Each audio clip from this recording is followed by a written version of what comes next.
Vanakkam. Greetings to all Indian Forest Service aspirants. Once again, a warm and hearty welcome to all of you to my YouTube channel, Silva, a ladder to reach canopy. After completing the four important subjects of Section A, which all related to the silviculture, that is part of Section A of Paper 1, today we are going to start with the overview of Section B. Here we are going to start with the important subject, that is the agroforestry, social forestry, joint forest management and tribology. In simple terms, this is the people and forestry. One of the biggest challenges of developing countries about the loss of natural resources, that is the huge pressure over the natural resources, which leads to loss of forest degradation and also loss of biodiversity. The biggest solution or the most important solution in front of us is adapting the different practices which can reduce the impact over natural resources. Here we are going to start with the solutions, that is to reduce the pressure of forest, agroforestry, social forestry and principles of joint forest management. How these systems are helping in reducing the pressure over forest and also helps in improving the existing area in terms of biodiversity, nutrient cycling and etc. Let us see in details about these components, starting with the agroforestry, that is simply the combination of agriculture and forestry. When forestry is introduced in an agriculture area, which is simply called as agroforestry. What is the scope and necessity of agroforestry? We will be studying in detail. The major benefits one can expect from the agroforestry is the improvement of biodiversity, improvement in the revenue flow from the existing area, and also there is a balance of pest and predator relationship. All these benefits one can expect from the agroforestry system. So we will be studying in detail about the scope and necessity of agroforestry once it is practiced, and also in detail about the role in the life of people and domestic animals in integrated land use, especially related to the soil and water conservation.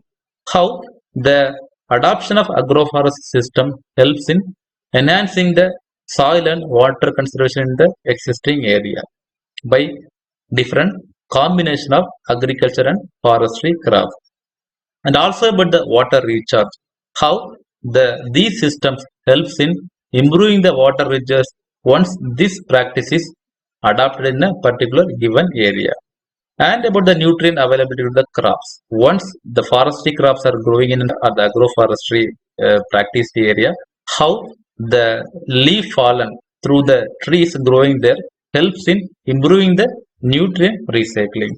Along with these three important points, we will be also studying about the natural and ecosystem preservation, including ecological balance through pest predator relationship. In the common agriculture, the farmers generally face the problem of pest due to the monocrop. Once the pest started predating about the particular agriculture crop, then uniformly the entire area will be damaged. By adapting the forestry practices, it invites a lot of predator, maybe birds or any other important component of that ecosystem, will help in eliminating the pest. The balance can be maintained to the greatest extent. And finally, about the providing opportunities for enhancing the biodiversity, and also about the role of medicinal plants once it is introduced to the agroforestry system, how introduction of medicinal plants can help in improving the revenue overall, as well as how other benefits can be accrued from this system. And finally, with the flora and fauna, how the agroforestry can help in enhancing or improving the overall scenario of flora and fauna. So all this will be studying in detail in the future session. And next important component, that is about the agroforestry systems under different agroecological zones. As we are aware that the country is quite huge and consisting of the different climatic zones due to the different kind of weather or the climatic pattern existing in different areas. For the benefit of that, the country is divided into 20 agroecological zones, which are representing the different kind of climatic system. Some of the good examples are hot arid, cold arid, and hot humid systems.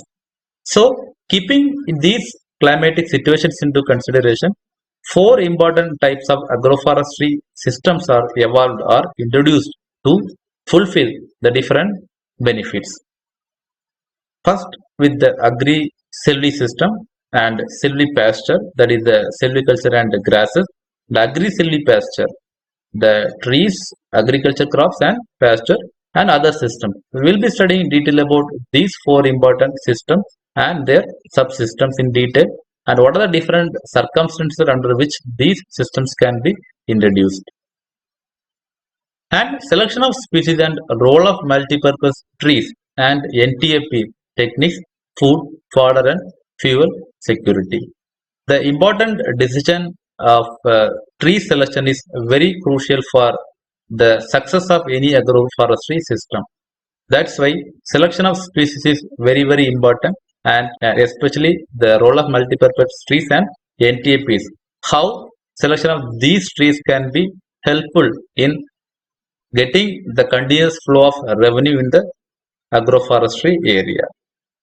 Some of the important are the conditions one has to remember when the agroforestry system is introduced. That is about the trees should be having the nitrogen fixing capacity so that it improves the overall nutrient status of the area. And the trees should be of non-timber forest produce, means along with the timber it should be able to provide different other purposes like fiber, fodder, food and so many other non-timber benefits, so that there should be a continuous flow of income throughout the year. The biggest challenge for the farmer is about the in the agriculture system is about the slack period. Once the harvesting is over, a lot of times the land has to be kept without any utilization, and that shortage, that problem can be addressed through this agroforestry system.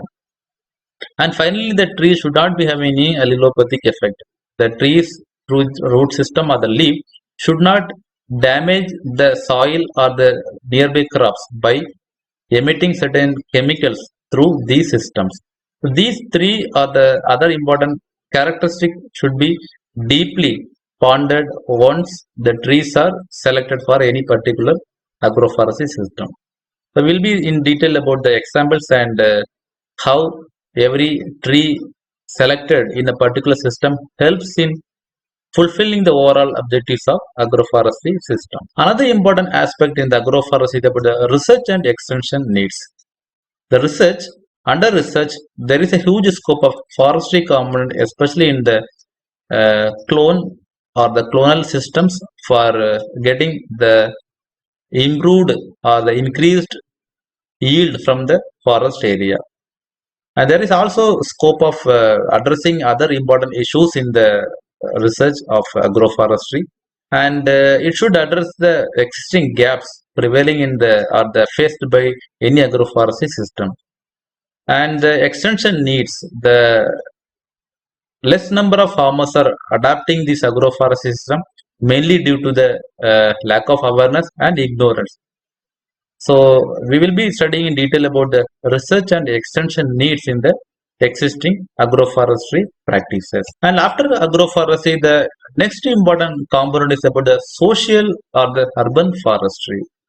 These are quite old practices, probably started in the late 70s or the initial or the first part of the 80s.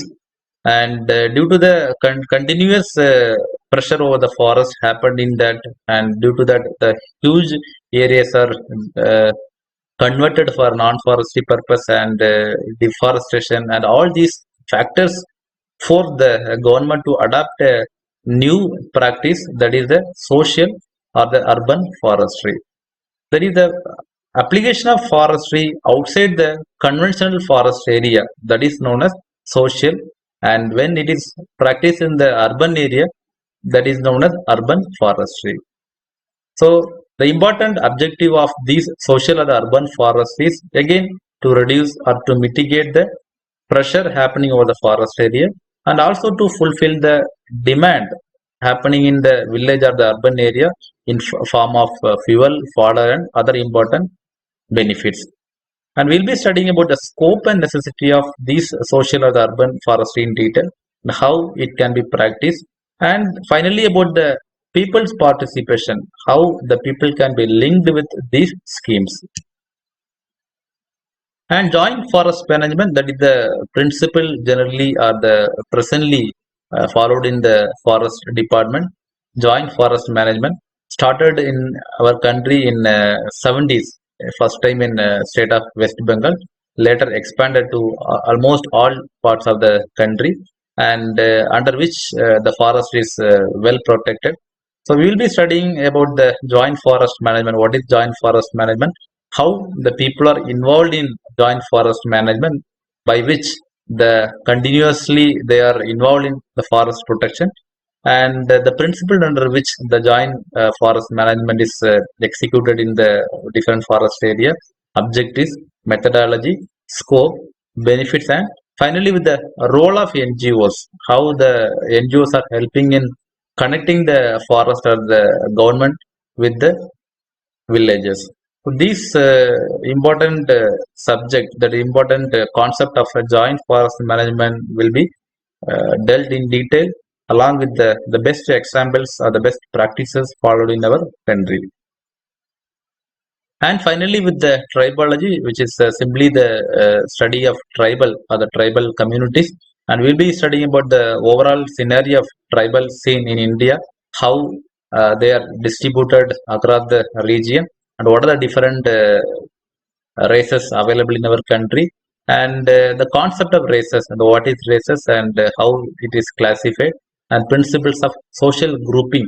So these important subjects, that is important concept part of tribology, will be dealt in detail, and the stages of tribal economy and their education, and the cultural tradition, customs, ethos, which are part of or the unique of a particular tribal community, will be studied.